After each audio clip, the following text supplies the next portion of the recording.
Acara selanjutnya, pengarahan sekaligus pembukaan resmi acara PMKNU yang diwakili oleh Ketua PBNU Koordinator Wilayah Banten kepada yang terhormat Dr. Anastasia Halimah Syuribani kami haturkan.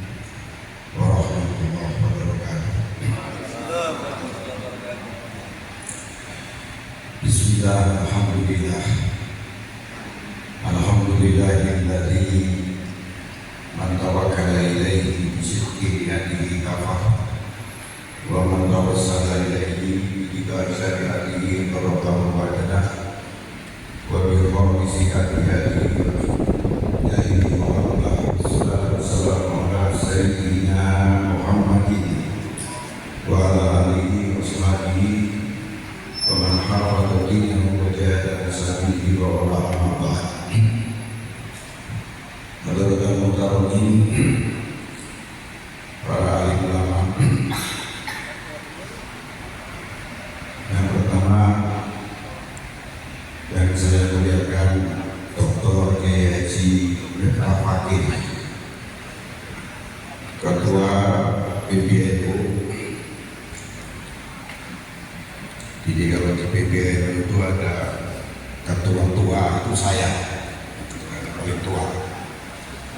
Ini sebentar lagi, tapi sebenarnya baru 27 tahun sebenarnya, maksudnya 72 mau 72. Ada jajaran ketua muda, salah satunya ini Dr. Mifta Fakih. Kalau saya koordinator doktor, ini junior saya, tapi saya bangga junior lantai seniornya. Dia itu justru murid santri dari Al-Manfurlah yang Kiai Mansur, mantan Islam PBNU. Saya murid santrinya Mbah Maksud, bapaknya Kiai Mansur, salah seorang pendiri Nahdlatul Ulama. Jadi akan muda yang kalah aja sama saya. Kenapa ada ketua seperti saya, ketua seperti Dr. Mifta, nanti ada Dr. Faisal, ada dari Dr. Abu Musir. Yang muda-muda itu dokter semua. Cuma ketua cabang Tangerang Selatan ada dokter yang muda. Ya, aku pilih koordinator aja lah. Silakan profesor, dokter semuanya. Saya koordinator dokter. Yang kedua, jajaran pengurus wilayah Nahdlatul Ulama Provinsi Banten dari jajaran Surya, Ketua PBNU dari Hafiz Gunawan. Ini Hafiz Gunawan itu kalau dalam proyek namanya Hafiz santrinya Gunawan rakyat sekuler. Biasanya bisa cari begitu yang Gunawannya itu. Kalau yang namanya Hafid, ya, Soleh, Mifta, Masudi, dia tidak bisa cari itu. Tapi itu ada Gunawan, nah ini Soleh.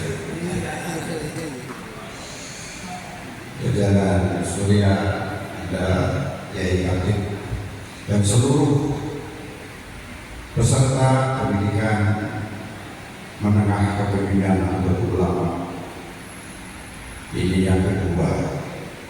Didikan PB-nya, tapi pernah di cabang Kabupaten Tangerang, di sini juga pernah, tapi atas nama PC. Dalam catatan saya, berdasarkan laporan ketua muda kepada saya, jadi setelah Lebaran, setelah Idul Fitri, apalagi di tingkat PW, yang Banten itu yang pertama,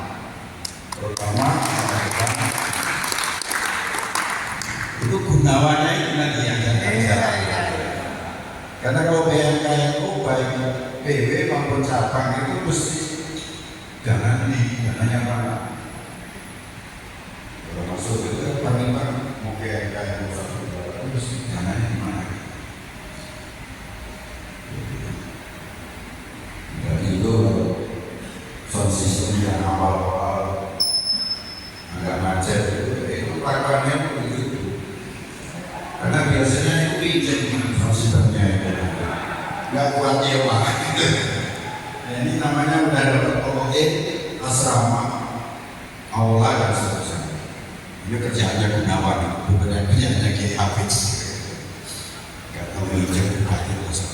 Oleh karena itu saya atas nama Pengurus Nahdlatul Ulama menyampaikan apresiasi dan selamat pada PWNU Provinsi Banten yang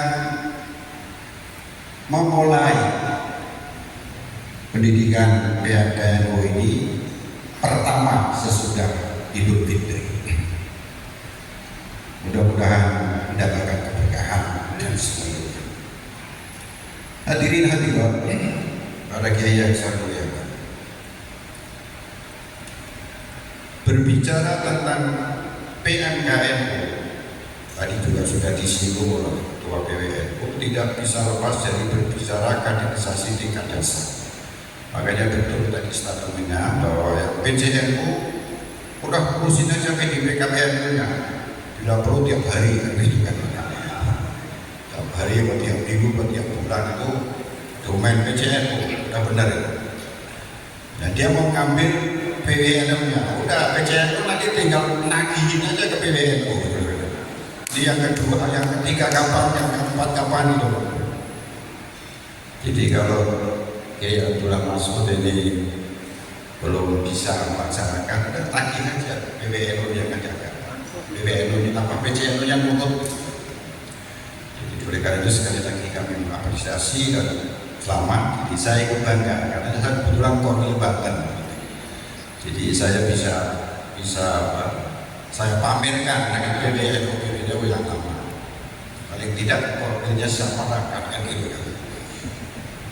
Karena itu selamat. Berikutnya perlu saya sampaikan bahwa PMKNU adalah jenjang pendidikan kader yang kedua, yang menengah setelah PDPKBNU. Yang kemudian nanti yang ketiga adalah Akademi Kepemimpinan Nasional NU AKN. Ini kenapa? Kenapa PBNU khususnya dalam 5 tahun terakhir ini menekankan pentingnya kaderisasi baik tingkat dasar, menengah, dan akademi yang ketiga tadi. Kalau kita berbicara tentang NU, maka tidak terlepas dari berbicara kelahiran Nahdlatul Ulama di bumi Nusantara ini.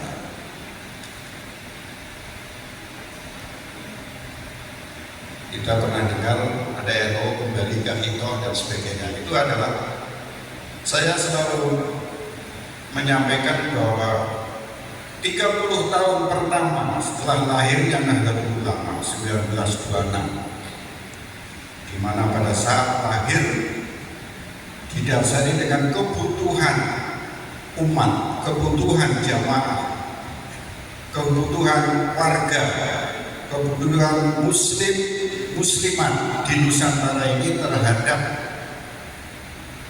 pentingnya advokasi pendampingan terhadap masalah-masalah khususnya masalah keagamaan yang kemudian kita kenal dengan mas'uliyatul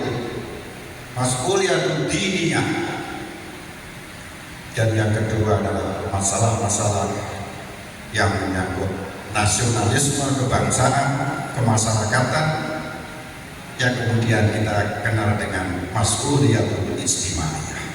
Ini yang mendasari para pendiri Nahdlatul Ulama terhadap berdirinya Nahdlatul Ulama.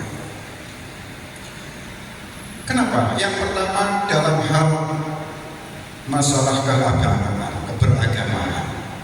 Kita tahu nanti para narasumber juga akan lebih mengeksplor lagi ya, terutama Dr. Fakih ini. Pokoknya Bapak percaya aja sama ini. Karena ini junior saya terakhir sudah lulus lah begitu kan. Yang meluluskan ya saya yang lupa. Jadi apa saja nanti bisa tanya kepada beliau.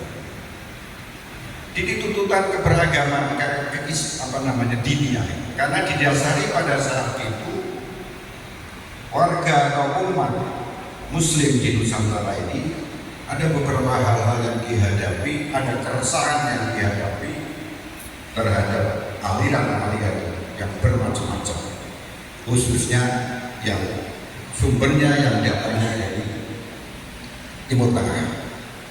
Makanya dalam sejarah kan kita tahu kan, kemudian Hasyim mengutus delegasi untuk menghadap pemerintahan Saudi, Raja Saud pada saat itu. Yang pertama yang secara eksplisit meminta bahwa keberagamaan alal madahib dengan melalui sanad madhab itu supaya tetap dijaga, artinya jangan dibumi hanguskan. Karena di Saudi itu ya bukan Ahlussunnah wal Jamaah seperti ajaran kita itu, di sana itu Wahabi. Jika ajaran di luar Wahabi seperti ajaran kita, yang tahlilan macam-macam itu dibabat habis.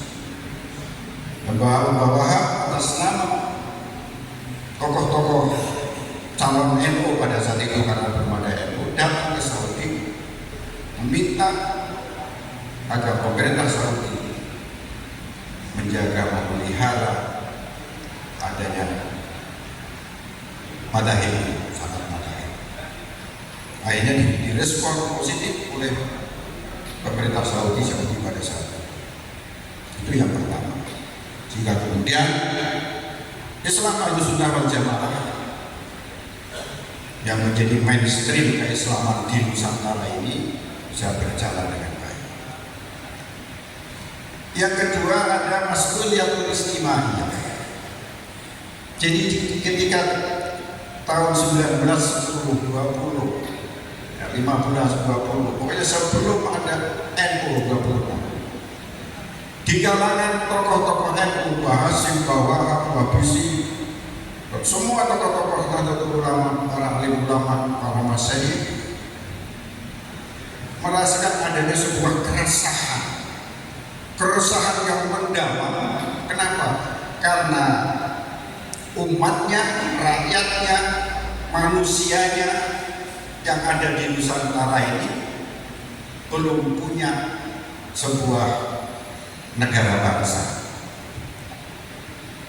Padahal rakyat, umat, warga di sebuah lokasi, di sebuah Nusantara ini tidak akan bisa dia memperjuangkan kesejahteraan, keadilan tanpa adanya negara bangsa.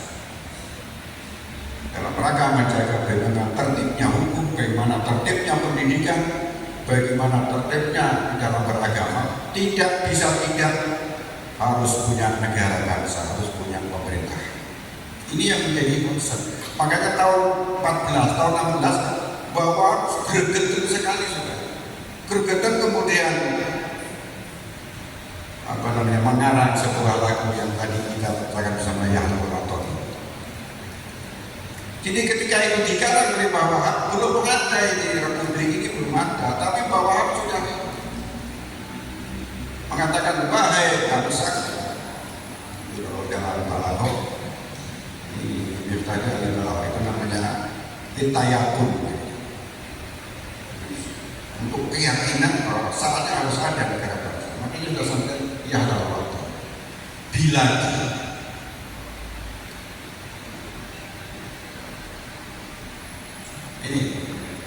ini artinya bahwa pada saat itu para kiai, para ulama, para tokoh-tokoh Nahdlatul Ulama yang kemudian diperlukan sudah punya konsep yang luar biasa bahwa Nusantara ini harus ada negara bangsa. Makanya kalau dalam hal nasionalisme, kebangsaan, masyarakat kebangsaan, jangan tanya kalau dengan NU. Dari awal itu tahun 1914-16 zaman pergerakan, belum ada NU pada saat itu. Karena NU lahir tahun 26, apalagi NKRI belum ada. Karena NKRI itu lahir dipromosikan atau tahun 45 55. Itulah yang selama ini disampaikan oleh para kiai, para pimpinan Nahdlatul Ulama, bahwa Nahdlatul Ulama itu adalah punya saham yang luar biasa besarnya terhadap adanya negara bangsa. Saya selalu mengatakan, kalau nggak ada NU, nggak ada itu Prabowo jadi presiden, Jokowi, semuanya lah, sampai gubernur, bupati. Karena ada di presiden itu kan, itu tindak lanjut jadi setelah kemerdekaan ada pemerintahan negara ini, oleh itu presiden, wakil sampai RT. Ini konsekuensi dari berdirinya negara bangsa. Sementara negara bangsa, salah satu elemen unsur yang sangat menentukan, yang sangat berjasa di dalam mendirikan republik ini adalah salah satunya adalah Nahdlatul Ulama. Di samping kekuatan-kekuatan ormas Islam yang lain. Jadi kita itu bisa engkek, bisa gagah sebenarnya. Bukan gagah karena sombong, tapi fakta sejarah memberikan tokoh-tokoh kita, orang-orang tua kita sangat berjasa terhadap adanya tuntutan mas'uliyatul istimai, mas'uliyatul watoni. Ini yang kedua. Ini tahun 26 lahir Nahdlatul Ulama. Tentu yang dilakukan oleh Nahdlatul Ulama, mas'uliyatul diniyah jelas, ada mas'uliyatul istimaiyahnya, termasuk istimah di situ ada sia-sianya. Belum secara eksplisit, belum pasangan. Baru tahun 55. Jadi ketika sebelum 55, NU politiknya yang oleh bahasa dinamakan high politik, politik tingkat tinggi. Apa itu politik tingkat tinggi? Politik tinggi adalah concern para tokoh-tokoh NU terhadap bagaimana negara bangsa ini adil, sejahtera, aman. Itu namanya high politik, politik tingkat tinggi. Jadi ketika umpamanya, ketika yang ini sudah bukan partai politik, ketika ada kebijakan-kebijakan bupati, kebijakan gubernur, kebijakan presiden, kemudian dari unsur Nahdlatul Ulama, dari unsur PBNU, dari unsur PCNU memberikan masukan, memberikan kritik kepada presiden, kepada gubernur, kepada bupati, wali kota, itu namanya berpolitik kelas tinggi, high politik.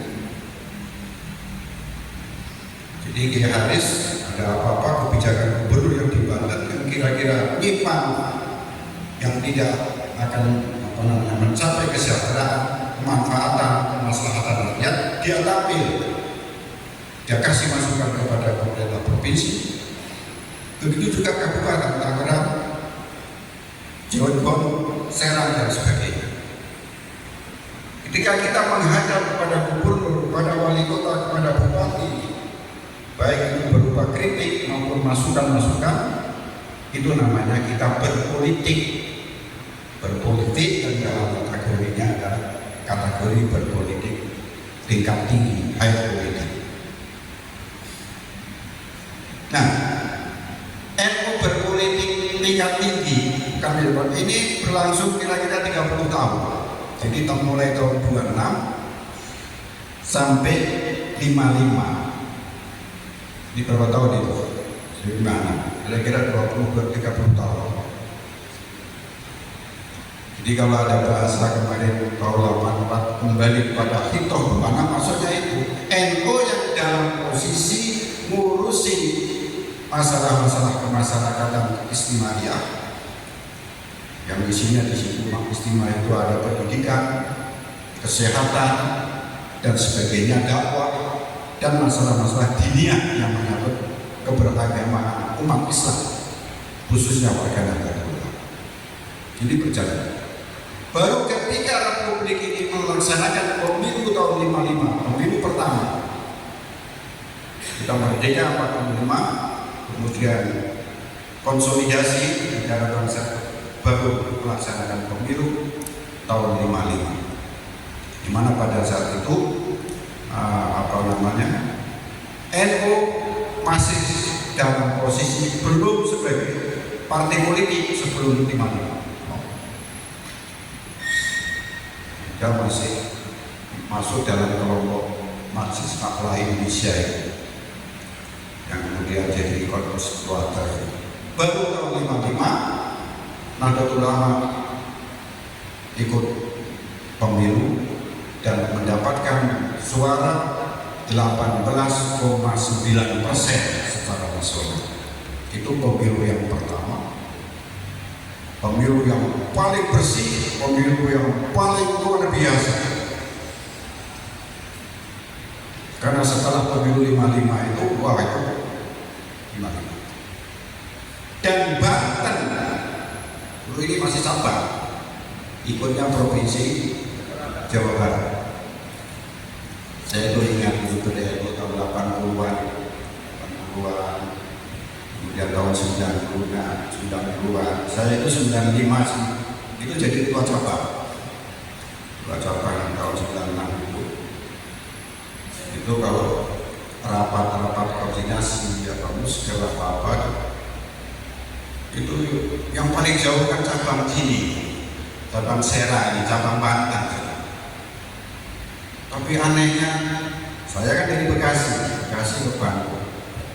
Begitu masuk di Bandung, di Jalan Sancang, biasanya tempat desa. Itu yang dari cabang-cabang Banten itu sudah ada. Saya pikir ini malaikat, manusia yang dari Banten ini. Jauh banget, kita belum datang, itu udah datang. Ini yang begini-gini kan harus saya sampaikan. Kenapa? Ini harus ditiru ini. Enggak seperti sekarang. Cabang Tangerang Selatan duluan saya sampai sini daripada ketua cabangnya. Jadi kalau kita buka sejarah Banten ini NU-nya luar biasa. Dan tahun 55 kemudian pemilu 71 itu terbesar ini dulu cabang Banten di Jawa Barat yang perolehan suaranya. Jika pada saat itu kursi DPRD dan berapa banyak sekali. Ya itu salah satu indikasinya. Tokoh-tokohnya luar biasa, sederhana. Padahal pulangnya itu kadang-kadang kemudian nurut. Jadi saya ikut nurut tuh naik mobil lah. Kalau nurut nggak bawa mobil lah. Kalau sekarang buat cabang sudah naiknya apa Innova minimal Avanza, walaupun suaranya dik kan gitu kan. Karena rata-rata kalau saya mobilnya kredit kan gitu kan. Dulu mungkin naik bus itu, jadi dari Banten ke Bandung itu mungkin naik bus. Dan jelas suatu saat kamu sih saya ikut, ya boleh sampai Bekasi, nanti Bekasi kita anterin ke terminal sampai sini. Tapi yang saya hormat yang kagum itu saya selalu belakangan datanya di Bandung. Ini mungkin malam ya, datangnya tuh malam. Ya kebetulan kan kalau Banten kan ada tahajudnya kan di Banten ini. Kalau Bekasi kan rada-rada agak gitu. Ini catatan yang saya ingat betul. Lebih-lebih saya adalah ketua Korum Banten. Nah ini ya saya kasihkan kepada ketua Tangerang Selatan dan ketua PBI. Ini lagunya orang Banten itu disiplinnya luar biasa. Belum ada kaderisasi, belum ada PMKM. Di Jawa Barat itu dulu induknya kita di sana itu mengadakan kaderisasi itu tahun 86. Saya ingat betul Desember 86, ketua umumnya Gus Dur habis Muktamar Situbondo 84. 86 PWN Jawa Barat mengadakan kaderisasi dengan nama Latihan Kepemimpinan Nahdlatul Ulama PWNU Jawa Barat. Ketua Jawa Barat itu kan orang sini, guru saya Kiai Hafid Usman. Ya Gus Usman. Yang kedua ya sejarah di Banten. Jadi yang pernah dilaksanakan muktamar di Banten yang sepi begini itu justru ada di Menes itu kan. Tahun 39 ya. ikut aja ini. Ya, tahun 39. Dan itu salah satunya adalah pada saat muktamar di Banten pada saat itu tahun 38-39 itu sudah ada sebuah gerakan urunan peserta muktamar yang kemudian juga disumbangkan untuk Palestina. Jadi kalau ada yang menyek NU Banten, PJNU Tangerang Selatan, nggak peduli sama Palestina, nggak baca sejarah dia. Udah zaman bahela orang Banten itu peduli terhadap Palestina. Terutama dua muktamar yang di Magelang itu 36 kalau jalan. Di Magelang, yang kedua di Indonesia melakukan gerakan yang kalau sekarang ya koinisasi itu, gerakan urunan dana dikirim ke Palestina. Ayo, merdeka saja kita belum. Ya kan? Merdeka tahun 45. Tapi negara-negara lain ada problem kemasyarakatan, problem kebangsaan. Kita sudah peduli dan itu didahului oleh Banten. Nah, ini kan harus jadi inspirasi. Jadi bagi saya kalau NU Banten nggak maju, nggak bergerak, ini sejarah ini. Padahal inspirasinya ngumpul di Banten. Jadi ketua PBNU ya, Gunawan, Abdul Masud Sunah Wacapah itu sudah punya modal sosial yang luar biasa. Jadi kalau NU Banten tidak kuat dari dulu, belum tentu ini PBNU, PJNU di Banten ini kan ada 8 PJNU, 4 kabupaten, 4 kota. Jadi kita bisa bergerak ini, nggak boleh sombong ketua PBNU, ketua PJNU. Kenapa? Karena mereka sudah yang dapat warisan sudah mewariskan kepada kita.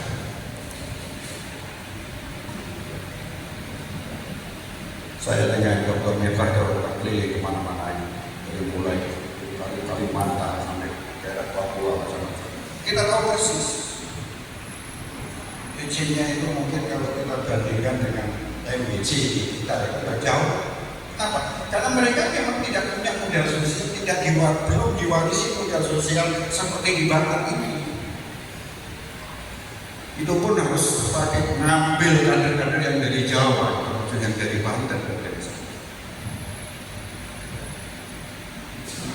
Jadi kita ini sudah enak, warisan kita itu sudah hidup, kita itu cuma.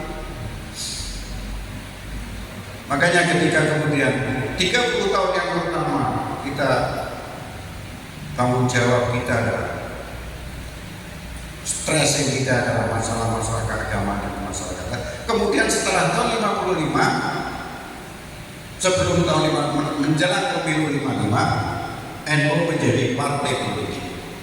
Itu tahun 52 muktamar di Palembang. Kenapa? Karena pada saat itu ketika kemudian presiden pada saat itu yang diberikan kewenangan untuk menunjuk perwakilan tokoh-tokoh dari daerah-daerah dan kita kenal dengan anggota konstituante parlemen. NU cuma dapat berapa? 8 masalah. Lainnya dikuasai oleh non-NU. Jadi kelompok Islam itu dikuasai non-NU. Yang kemudian kita kenal dengan Masyumi. Kita dapat kenal. Kenapa? Karena dianggap di politik orang NU, kiai-kiai NU itu dianggap tukang doa saja. Tapi yang berkuasa di politik praktisnya itu dari kelompok Islam yang non-NU. Maka kemudian Pak Wahab dan kawan-kawan masuk di sini juga Wahid Hasim, bapaknya Gus Dur, kemudian Nahdlatul Ulama tahun 52 muktamar di Palembang mendeklarasikan menjadi partai politik tahun 55. Jadi hampir 30 tahun setelah 26. siklus 30 tahun pertama menjadi partai politik yang cuma waktu 2 tahun ikut pemilu tahun 55 dapat 18,9%, yang pada saat itu kemudian anggota parlemennya totalnya ada 45 dari 8 yang dikasih diperseni oleh kelompok Islam yang lain pada saat itu. Kita punya 45. Dan kita punya anggota konstituante. Ya, anggota konstituantenya yang pada saat itu ya para pendiri, masuk Mbah Maksud, Mbah Ali Maksud itu anggota konstituante dari NU yang pertama. Kemudian pemilu 71. Nah, saya partai politik. Masih partai politik. Dan 71 itu pemilu 71 itu ya itu Banten itu termasuk mayoritas. Banyak sekali yang anggota DPR mengalahkan yang cabang lain, apalagi Bekasi, Pekalongan, semuanya kalah di Banten. Tahun pemilu 71. Dengan sistem pemilu yang luar biasa ganasnya. Bapak-bapak ini yang kepala 5, kepala 4 itu belum tahu. Saya karena udah kepala 7 itu ya. Saya ini sudah merasakan tahun 71 itu saya lagi pesantren di Lasem. Ikut nyoblos pertama itu yang pemilu 71 itu. Umur saya waktu kira-kira 16 tahun. Masuk wilayah pemilu di wilayah Kabupaten Rembang. Saya ingat itu pada saat pemilu 71 milih anggota DPRD Kabupaten, DPRD Provinsi, terus DPR. Nah di Rembang itu waktu itu calonnya yang Mbak Maimun itu, Mbak Maimun, Mbak Holil, abahnya ketua umum, Mbak Hamid Baidowi, putra Mbak Baidowi, dan kawan-kawan. Saya ingat itu pada saat itu kita dapat 6 kursi NU di Kabupaten Rembang tahun 71 dengan sistem pemilu yang luar biasa ganas. Makanya pada saat itu ada istilah bulldozer. Bulldozer itu terdiri ya dari bupati, bupati dan tim, Polres, terus sama lurah dan dewa itu jadi mesin politik yang bergerak. Saya ingat betul bahwa saya ketua RW Kecamatan. Tapi itu nggak berani tidur di rumah. Kenapa? Karena kalau di rumah masih didatangi babi calon bisa pulang itu minta tanda tangan bahkan cap jempol harus keluar dari partai itu masuk ke rumah. Dipres, detail. Ya kalau sudah keluar dari rumah itu pada rezimnya itu kan udah jamaahnya umat yang lain kan jadi terus pada ngikut gitu. Soalnya saya ingin persis ketika kampanye di daerah Rembang itu, daerah Rembang Kunan. Kalau setiap hari kampanye oleh partai politik, karena pada saat itu kan ada 10 partai Islam, ada NU, ada Parmusi, ada PSI, ada Perti, 4 partai Islam, kemudian PNI, partainya Bung Karno ya, juga partai. Partai itu yang presiden yang Karno, semuanya ada 10.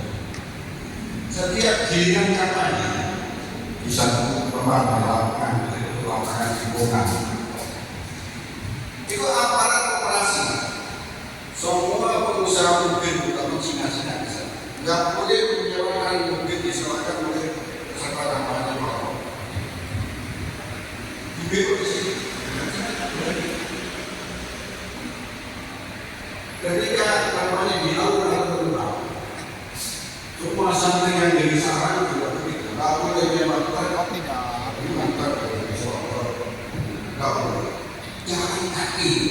Bahkan ada yang naik perahu ya, jadi sarang satu.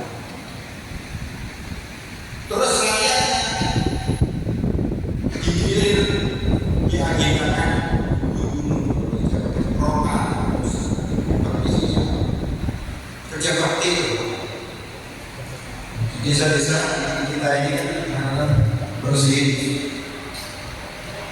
gorong-gorong, ini santai, kamu, kami rakyat, mereka apa namanya sih? Ya, kalau di sana ada yang namanya gunung, ada yang kerja bakti, ada yang namanya roka.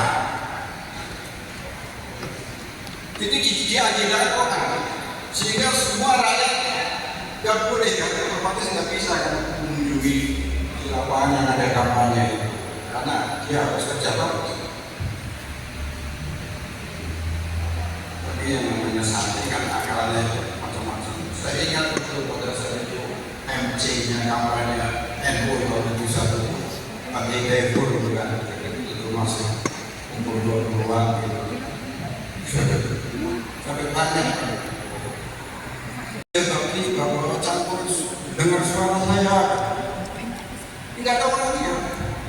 Kita kampanye pemain bisik dan curi dan bisik Mustafa ya, Mustafa itu tidak ada orangnya. Ada dia panitia. Oh ini dikerjain habis-habisan.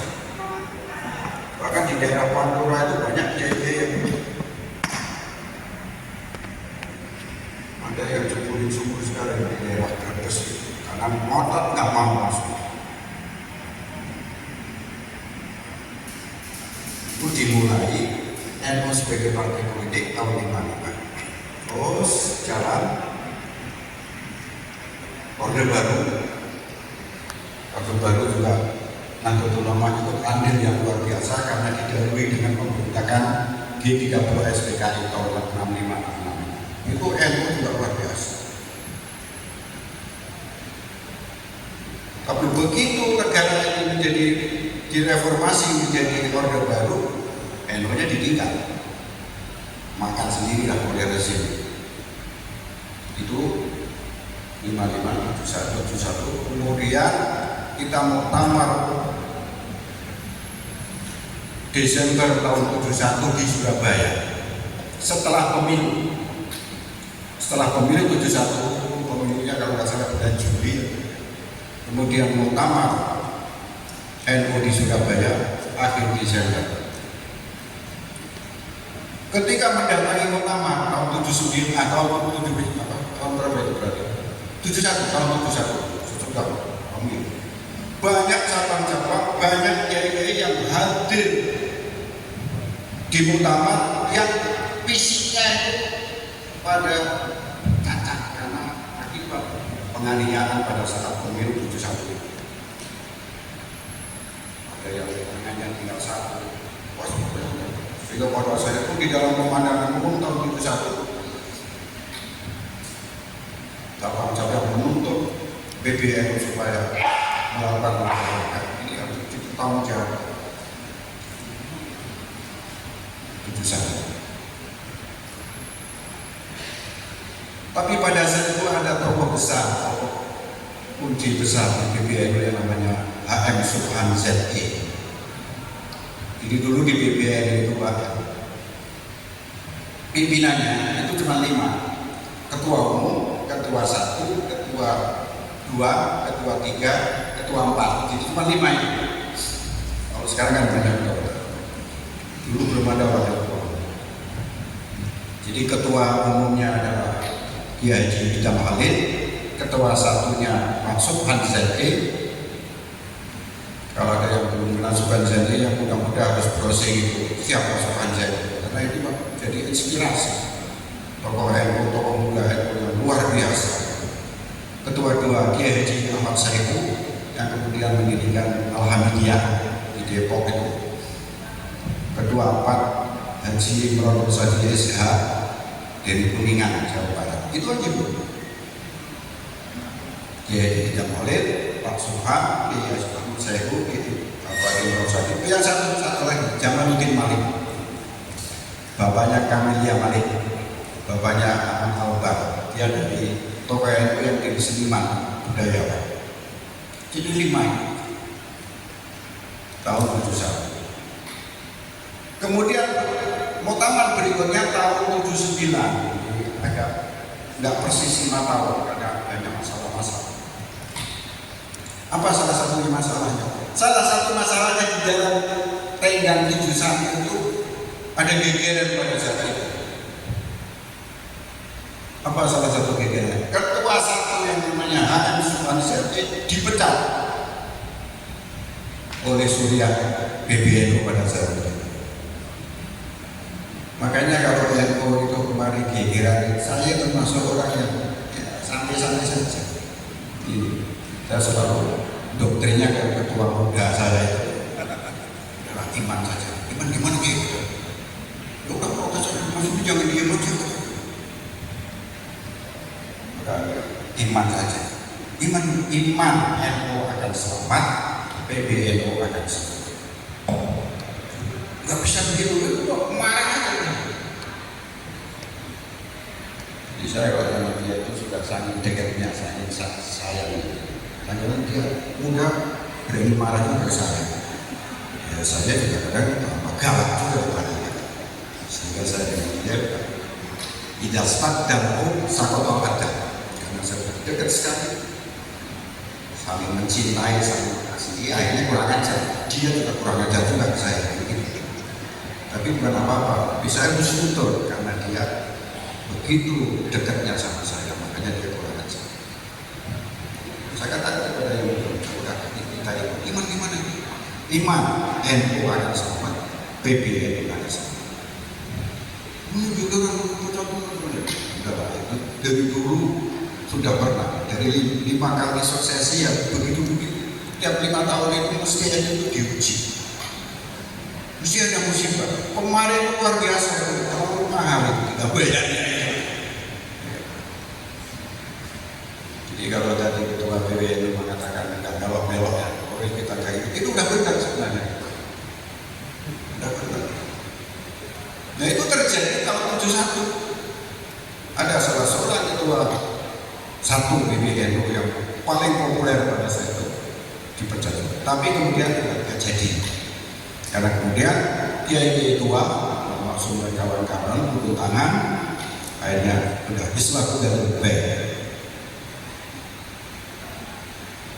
Dari zaman ketika kemudian Gus Dur jadi ketua umum, kurang apanya putra cucu pendiri, putra tokoh sentral, putra dari tokoh sentral juga diributin saja, dianggap temannya Yahudi. Ya kok main apa karena jadi ketua Dewan Seni pada saat itu luar biasa. Itu tahun 80-an, 86 itu ya. Setelah dan saya kebetulan menangi. Jadi wah ini ujian lagi. Sudah gitu ya. Sehingga pada saat itu kita bilang kepada yang muda-muda di Fakih dan kawan-kawan udah ini yang muda-muda yang bergerak. Syariatnya gimana? Jadi menggunakan medsos ini harus di atas. Kalau saya udah iman namanya gitu. Dan alhamdulillah akhirnya juga. Makanya ketika kita kemana-mana, kita jamaah pada banyak gimana nih dia dan ini juga habis marwah harkatnya pada habis yang malam dihujat.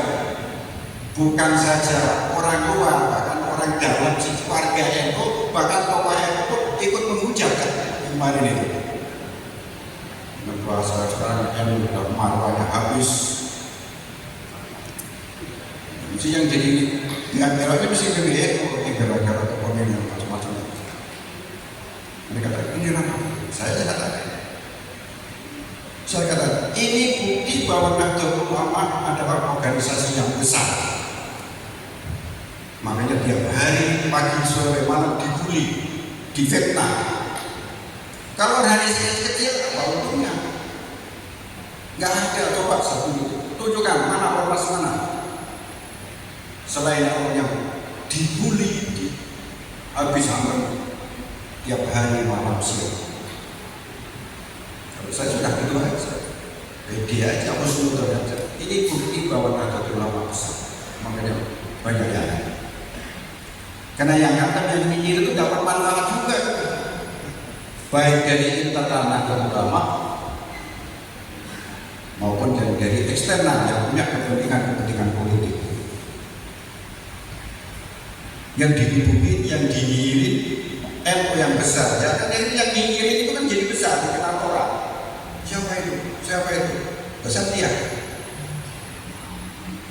Sadar, mereka sadar itu yang Tuhan ini pada itu akhirnya sadar. Makanya dia tetap lakukan itu, karena dia jadi dikenal orang.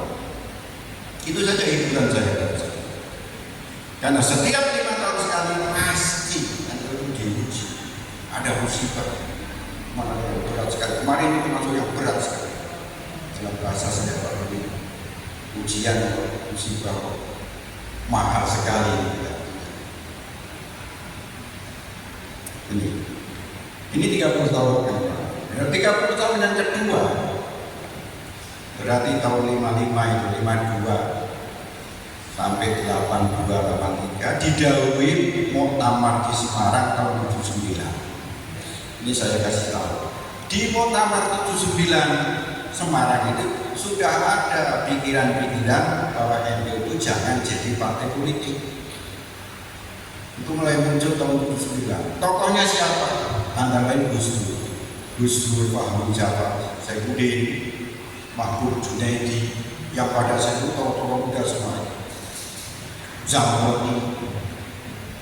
Nah, di muktamar 79 itu sudah ada pikiran-pikiran kita harus kembali kepada hitoh. Berdirinya awal berdirinya Nahdlatul yang ngurusin tentang kemasyarakatan, tentang keagamaan, artinya pendidikan, kesehatan, dakwah. Udah jangan jadi partai politik. Itu sudah ada di semua, tapi belum jadi keputusan. Kenapa? Karena pesertanya ketua PC pada itu adalah ketua partai yang lagi menikmati fasilitas kekuasaan partai politik. Dan jadi ketua DPRD. Kalau bupati enggak. Kalau bupati itu dari zaman Orde Baru sampai zaman reformasi itu Arab itu orang yang jadi bupati. Ngimpi aja nggak boleh. Baru ada bupati, ada gubernur, masuk wapres itu kan setelah reformasi. 79 sudah ada pikiran-pikiran ini. Ini harus dibantu. Tokoh-tokoh mudanya bergeraknya pada sektor Gus Dur, Gusmus, Mahfud Junaidi, Zamroni, Asnawi Latif, dan kawan-kawan. Gak berhasil karena dominasi pimpinan NU di tingkat cabang masih politikus semua. Terus kemudian 79 ada perubahan, ketua PBNU jadi 9. Kalau dulu itu cuma 5, ketua umum sama ketua 1 sampai 4. Begitu produk muktamar 79 di Semarang, ketua umum tetap Pak Idam Halid, kemudian ketua 1 sampai 8 muncul tokoh-tokoh baru yang diambil dari wilayah-wilayah. Ketua PBNU Jawa Tengah Haji Imam Sobang masuk jajaran ketua. Ketua PBNU Jawa Timur Hasim Latif Sidoarjo itu masuk jadi ketua. Termasuk Jawa Barat, terus Sumatera, Udin Lubis di Sumatera Utara. Pokoknya ada 9, ada 8 yang mendampingi Pak. Itu salah satu perubahan yang transformasi organisasi tahun 79. Tapi pikiran-pikiran kembali ke hitoh, pikiran-pikiran agar NU itu berpolitik tingkat tinggi saja, itu memperjuangkan kesejahteraan, keadilan bagi rakyat, itu tetap muncul. Akhirnya menjelang pemilu 82 itu 71 tadi ya, 71 pemilu kita dapat masih utuh itu. Pemilu 71 partai itu dapat 18, sekian, utuh sama perolehan tahun 55. Itu bagi rezim Orde Baru luar biasa. Ini NU udah kita kerjain habis-habisan, mereka udah pakai bupati, presiden, tentara, polisi, aparat, sampai RT, kok bisa masih utuh? masih nomor 2 NU itu satu. Sehingga para rezim pada saat itu berpikir, ini NU kalau dibiarkan jadi partai politik begini itu bahaya. Bisa rezim pada saat itu bisa kalah. Akhirnya kemudian dibonsai partai-partai, terutama partai Islam, NU, terutama NU, akhirnya dibonsai, harus fusi, harus gabung 4 partai Islam. NU partai seperti PSI, 4 harus gabung, itu paksaan itu, lahir paksaan. Salah satu yang menentang pada saat itu ya hanya Sultan Zeti, yang kemudian supaya itu juga jadi sasaran. Itu juga isunya itu operasi intelijen untuk tidak pergi haji, kejadian di Mekah, kan meninggal di Mekah, kecelakaan. Itu yang menentang. Saya ingat persis, ingat betul ketika itu di pesantren,